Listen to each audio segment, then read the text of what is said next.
Hi friends, இன்றைக்கி நம்ம ஸ்ரீஸ் ரெசிபீஸில் பஜ்ஜி மிளகாய் வச்சு பக்கோடா எப்படி பண்ணுறதுன்னு பார்க்கலாம்.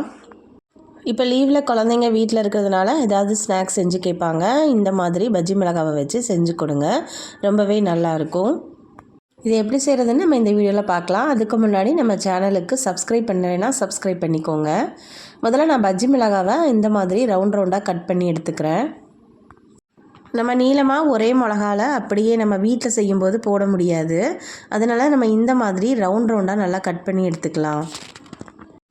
இதில் விதையில ரொம்ப காரம் இருக்கும் அப்படின்னு ஃபீல் பண்ணிங்க அப்படின்னா நம்ம விதையை கூட நீக்கிடலாம். இப்போ ஒரு மிக்சிங் பவுல் எடுத்துகிட்டு அதில் கடலை மாவு 1/4 கப் அளவு எடுத்துருக்கிறேன். அது கூட ஒரு 2 டேபிள் ஸ்பூன் அளவுக்கு அரிசி மாவு சேர்த்துக்கலாம். அதோட பெருங்காயத்தூள் சேர்த்துக்கிறேன். இது கூடவே நான் கொஞ்சமாக மஞ்சள் தூள் சேர்த்துக்கிறேன். அதோட நம்ம ஒரு 1/2 ஸ்பூன் அளவுக்கு மிளகாய்த்தூள் சேர்த்துக்கலாம். இந்த மிளகாய்த்தூள் ரொம்ப காரமாக இருக்கும். அதனால் நான் 1/2 ஸ்பூன் அளவுக்கு மட்டும் சேர்த்துக்கிறேன். இதோட நம்ம தேவையான அளவு உப்பு சேர்த்துக்கலாம். இப்போ இதை எல்லாத்தையும் நம்ம வெறும் கையாலேயே நல்லா மிக்ஸ் பண்ணி விட்டுக்கலாம். அதுக்கப்புறமா நம்ம கொஞ்சம் கொஞ்சமாக தண்ணி சேர்த்துட்டு நல்லா மிக்ஸ் பண்ணிக்கலாம். நல்லா கெட்டியாக பஜ்ஜி மாவு அளவுக்கு வரணும், அந்த அளவுக்கு மிக்ஸ் பண்ணி எடுத்துக்கோங்க. தண்ணி தேவைப்பட்டால் நம்ம இன்னும் கொஞ்சம் கூட சேர்த்துக்கலாம். இப்போ ரொம்ப கெட்டியாக இருக்குது. நான் கொஞ்சமாக தண்ணி சேர்த்துட்டு நல்லா மிக்ஸ் பண்ணி எடுத்துக்கிறேன். இப்போ மாவை நல்லா மிக்ஸ் பண்ணி எடுத்துக்கிட்டு இதில் நம்ம கட் பண்ணி வச்சுருக்கிற பஜ்ஜி மிளகாவை சேர்த்துடலாம்.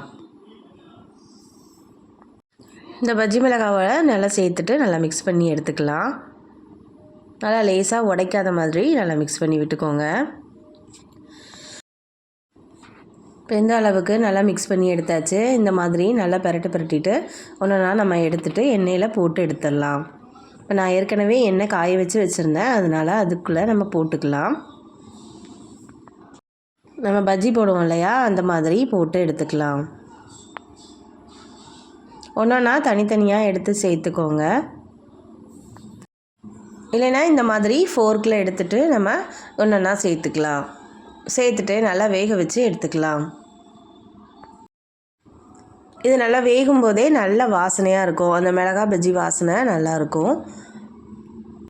இது நம்ம கடைகளெல்லாம் மிளகாய் பஜ்ஜி சாப்பிடுவோம் இல்லையா, அந்த டேஸ்ட்டு தான் இருக்கும். இப்போ பார்த்திங்கன்னா நல்லா வெந்துருச்சு. இப்போ நம்ம இதை எண்ணெயிலேருந்து எடுத்துடலாம்.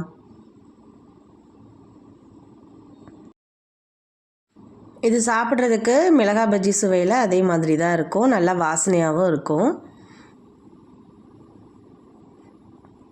இந்த லீவுக்கு நம்ம குழந்தைங்க கேட்டாங்க அப்படின்னா செஞ்சு கொடுக்குறதுக்கு ரொம்ப ஈஸியாகவும் இருக்கும்.